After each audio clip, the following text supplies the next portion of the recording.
bienvenue ou re-bienvenue sur ma chaîne, la bibliothèque d'Emilia. Aujourd'hui on se retrouve pour un bilan de mi-année. Alors l'année dernière j'avais fait le Mid-Year Free Card Book Tag. Je l'ai pas exactement repris cette année. J'ai repris certaines questions mais j'avais envie d'en faire vraiment un bilan. Et il y a certaines questions qui me semblaient déjà de 1 pas trop cohérentes avec ce que je lisais et ma façon de lire. Et puis surtout j'avais envie d'ajouter un petit peu des statistiques. Du coup ça ressemblait plus trop au tag. Et je vais plutôt vous faire un bilan général sur ce qui s'est passé ces 6 premiers mois de l'année 2023 qui a été très chargé. Alors déjà au niveau personnel, je m'étais fixé 3 objectifs cette année. Le premier c'était d'avoir mon permis, de déménager et enfin de perdre 5 à 10 kilos. Par rapport à mes habitudes alimentaires, par rapport à mon activité physique, tout ça, enfin, voilà, tout ce qui est poids ça n'appartient qu'à moi, c'était juste pour le mentionner. Et pour le moment j'ai mon permis, donc objectif 1 c'est bon, le déménagement c'est en cours. C'est le bordel mais c'est en cours. Du coup finalement ça va parce qu'il me restera plus que finir le déménagement.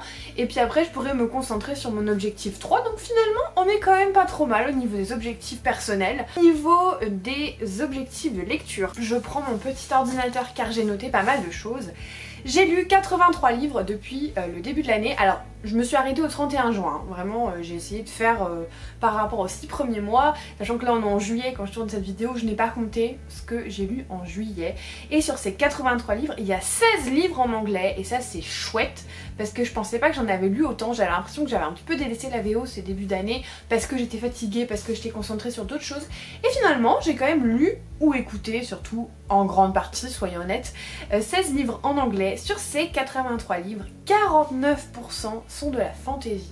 Et ça c'est pas du tout étonnant puisque je suis une lectrice plutôt éclectique et on va dire que je vais aimer par exemple lire un livre de fantasy, lire un autre genre. Fantasy, un autre genre. Mais du coup en fait tous les autres genres, ça peut être du contemporain, du cozy mystery, du thriller, de la non-fiction aussi. J'essaye d'écouter au moins un ouvrage de non-fiction par mois, enfin, voilà. Mais du coup c'est pas étonnant que la moitié ce soit de la fantasy. Là où c'est plus étonnant et finalement pas vraiment, c'est que 62% de ces livres étaient des livres à destination d'une tranche d'âge adulte. Alors ça fait des années que je vais de plus en plus vers l'adulte, mais sachez qu'il y a 4 ans je lisais 70% de young adultes. Voilà, et cette année, pour le moment on est à 62% d'adultes.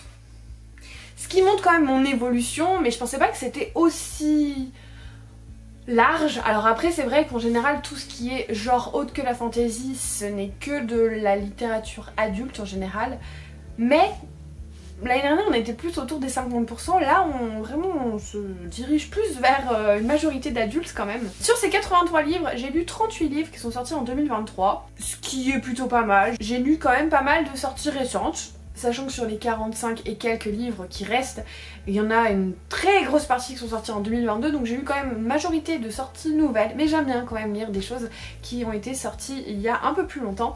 Et là où j'ai été étonnée, mais finalement c'est pas étonnant, c'est que l'éditeur que j'ai le plus lu, c'est J'ai lu. Oui, mais en fait c'est pas du tout étonnant, tout simplement parce que Pygmalion, qui est ma maison d'édition préférée à peu près, qui est là derrière les Bridgerton, n'a rien sorti depuis mi-février. Donc en fait ils n'ont sorti que 3 livres cette année pour le moment. Et surtout, tous les J'ai lu, la plupart, une grosse partie, c'est aussi l'Assassin Royal. Et oui, mais l'Assassin Royal en grand format c'est publié chez, je vous le donne dans le mille, Pygmalion. Bref, du coup voilà, c'est pas très étonnant. En ce qui concerne l'auteur que j'ai le plus lu, là encore, sans grand étonnement, Robin Hobb, au top du classement, puisque j'ai lu le premier cycle de l'Assassin Royal, dont je vous ai fait une vidéo d'ailleurs juste ici, qui comporte donc 6 titres. Donc déjà j'ai lu 6 livres de Robin Hobb en 2023, donc voilà, c'est pas étonnant que ce soit l'autrice que j'ai le plus lu. En même temps c'est une de mes autrices préférées. Ensuite, et là ça fait un peu plus mal, j'ai terminé 6 sagas et j'en ai commencé 18. Voilà. Je suis quand même contente d'avoir terminé au moins une saga par mois, sachant que dans les 18 que j'ai commencé, il y en a que je vais à mon avis abandonner avant la fin, il y en a que j'ai d'ores et déjà terminé. Par exemple je pense à la saga Un sorcier noir et éternel que j'ai lu en 3 mois, je vous mets la vidéo, voilà. Donc Voilà, c'est un chiffre qui va fatalement baisser. En plus, quand j'avais fait ces chiffres-là, j'avais pas encore commencé à rayer des sagas dans mon journal. Donc voilà, 18, c'est pas vraiment le vrai nombre de fins, mais ça fait quand même un peu peur. On va passer aux questions un peu plus traditionnelles et je vais vous parler de ma lecture préférée de ce début d'année. Et non, ce n'est pas de la fantasy, il s'agit de Les 7 maris d'Evelyn Hugo de Taylor Jenkins Reid, publié chez Hauteville. C'est une lecture que j'ai fait en lecture commune avec Lovelda et Maud et c'est ma première découverte littéraire, j'entends bien, je vais en reparler plus tard, vous comprendrez, de Taylor Jenkins Reid et j'ai adoré cette lecture. C'est du contemporain un peu historique qui va raconter l'histoire de la célèbre actrice Evelyn Hugo qui était une star dans le Hollywood du Golden Age, qui a fait couler tellement d'encre parce qu'elle a eu 7 maris, tout le monde était passionné par sa vie amoureuse qui était tumultueuse à l'instar un petit peu de sa personnalité et en fait on va la retrouver bien longtemps plus tard quand elle est vieille à notre époque et en fait elle va convoquer une journaliste et va lui demander d'écrire ses mémoires et c'est comme ça qu'on va un petit peu revenir sur le passé d'Evelyn. C'est un livre poignant, c'est un livre page-turner, la plume de Taylor Jenkins Reid est absolument exceptionnelle. Les personnages sont un peu détestables mais c'est ça qui rend l'histoire d'autant plus belle et puis j'ai pleuré comme un bébé, voilà j'ai pleuré. Je sais que je pleure souvent mais là j'ai vraiment pleuré, j'ai pas juste un peu chouiné quoi. Et franchement je ne peux que vous conseiller de découvrir cette plume parce que même pour les personnes qui n'ont pas l'habitude de lire un peu du contemporain, ça se lit tellement vite, ça se dévore. Et sachez qu'une adaptation est en cours et je la regarderai avec avidité lorsqu'elle sortira. Mais voilà, pour l'instant c'est ma meilleure lecture de 2023 et je suis contente de l'avoir fait avec mes copines Maud et Lovelda, avec qui c'est toujours un plaisir de faire des lectures communes. Ensuite la question c'était ma meilleure suite de saga et forcément, ai-je vraiment besoin de préciser que c'est l'Assassin Royal? Je vous mets les tomes 4, 5, 6 simplement parce que les 1, 2, 3 je les avais déjà lus en 2022 et je les ai relus pour pouvoir continuer sereinement sur cette suite. Mais franchement l'Assassin Royal c'est une saga épique fantasy tellement prenante, tellement fournie, tellement bien construite et ces 3 derniers tomes de la saga n'ont pas failli en fait à l'amour que je portais à cette saga, ils n'ont fait que le renforcer et maintenant je me dis qu'en fait la suite va être d'autant plus dingue parce qu'il y a une ouverture sur un monde tellement vaste et tellement incroyable que je n'ai qu'une envie, c'est de continuer. J'ai mis un petit peu en pause, je crois que j'ai pas lu de cet univers étendu depuis mai, mais là je vais vite m'y remettre, surtout que les Aventuriers de la Mer ça se lit en été, on est d'accord. Ensuite, la prochaine sortie qui me donne le plus envie, je dirais qu'il y en a plein qui me donnent envie, mais notamment une prochaine sortie de Saxus qui s'appelle Jade City de Fondali. C'est une saga qui dans le monde anglophone depuis 5 ans a une couverture et a une popularité incroyable. Je n'avais qu'une envie, c'était que quelqu'un le traduise et j'ai trop hâte de découvrir cette saga à mon tour parce qu'elle me faisait un petit peu peur en VO et on est sur de la magie de la jade, donc la pierre de jade. On est dans un univers un peu, je veux pas me tromper, mais un peu chinois, un petit peu mafia et j'ai qu'une envie, c'est de découvrir cette fantaisie asiatique qui a l'air exceptionnelle, dont tout le monde ne tarit que d'éloges et j'ai juste trop envie en fait de la découvrir à mon tour, sachant que j'hésitais un petit peu à l'apprendre en anglais mais j'avais l'impression qu'elle allait être un petit peu imposante, un petit peu effrayante, donc je suis contente de pouvoir la lire en français finalement.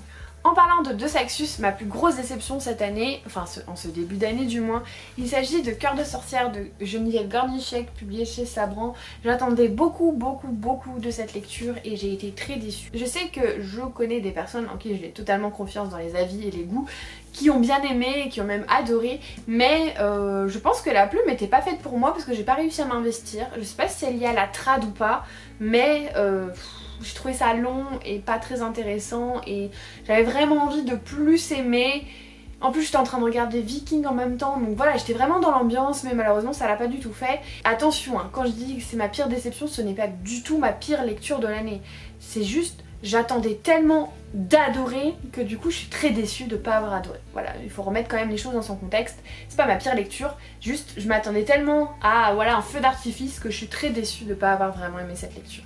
Ma plus grosse surprise de cette année, et finalement c'est pas tant une surprise, je sais pas juste ce qui m'était passé par la tête, il s'agit de All of Us Villain d'Amanda Foody et de Ciel Herman, publié chez Milan. Encore une fois ce n'est pas ma meilleure lecture de l'année, mais c'est ma meilleure surprise dans le sens où je sais pas pourquoi, peut-être parce que c'était publié chez Milan, je m'étais fait une idée comme quoi c'était vraiment très jeunesse et j'avais pas trop envie demi-plongée.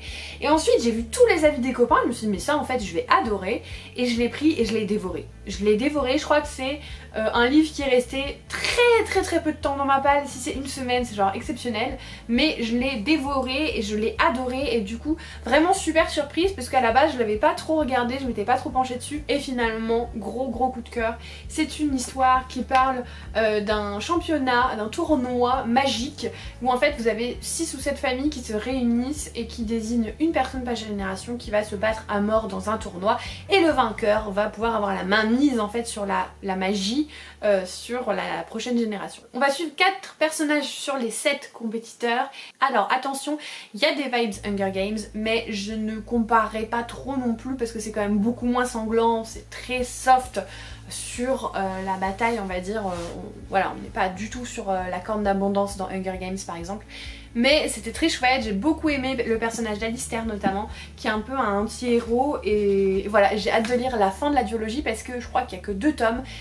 Grosse surprise, très contente de ma lecture. Ensuite il y avait une question qui parlait des nouveaux auteurs favoris, et là je n'ai pas réussi à départager, j'en ai 2. La première c'est Taylor Jenkins Reid, évidemment. Alors j'ai voulu la citer quand même parce que bien que je n'ai lu qu'un seul ouvrage d'elle, j'ai aussi regardé la série Daisy Jones and the Six, dont j'ai le vinyle, qui m'a été offert par mon conjoint pour mon anniversaire, parce que j'ai dévoré la saga. J'en ai parlé pendant 3 semaines avec Juliette sur Instagram, on s'envoyait des SMS pour se dire oh je suis encore en train d'écouter les musiques, parce que les musiques étaient fabuleuses, la série était incroyable, elle était super bien jouée, elle m'a procuré tellement d'émotions, j'ai pleuré encore une fois comme un bébé, vous l'aurez compris.